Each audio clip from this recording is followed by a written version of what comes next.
মোদীজিতে এনেকুৱা অৱস্থা হৈছে যে সকলোকে বিছনা বাচন বৰ্তন কাঁহী বাটি সকলোকে ভগাই দি মোদীজিতে নিজেই মানে মাটিত শুব লগা অৱস্থা হৈছে যেন। যিহেতু বিজেপি চৰকাৰে 272টা সিট পোৱা নাই, সেইকাৰণে যিসকল মিত্ৰ দল আছে তেওঁলোকে কোনোবাই ৰেল মন্ত্ৰণালয় বিচাৰিছে, কোনোবাই বিত্ত মন্ত্ৰণালয়, কোনোবাই আকৌ লোকসভাৰ অধ্যক্ষ হ'ব বিচাৰিছে।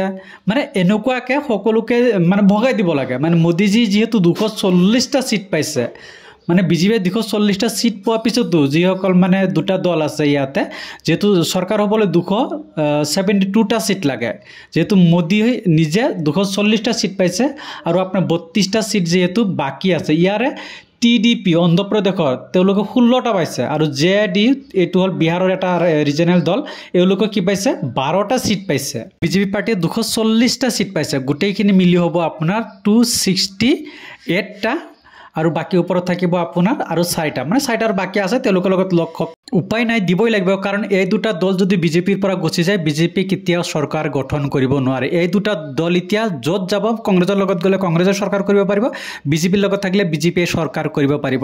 এতিয়া কথা হ'ল সকলোকে মানে সেই দল দুটাৰ মানে ভগাই যদি দিয়ে, ভাল ভাল ডিপাৰ্টমেণ্টবোৰ বা ভাল ভাল মিনিষ্টাৰবোৰ যদি দি দিয়ে, তেতিয়াহ'লে আমাৰ ৰাজনাথ সিং, অমিত শ্বাহ আৰু এনেকুৱা হাই যিবিলাক বিজেপিৰ নেতা আছে তেওঁলোকক নে কি পদবোৰ দিব? উপায় নাই, দিব লাগিবই।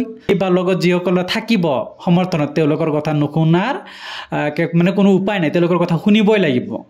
क्योंकि मोदी जी की एक बात है, सबका साथ सबका विकास। এতিয়া কথা হ'ল सबका साथ থাকি সবৰ বিকাশ কৰিয়ে চৰকাৰ গঠন কৰিব লাগিব।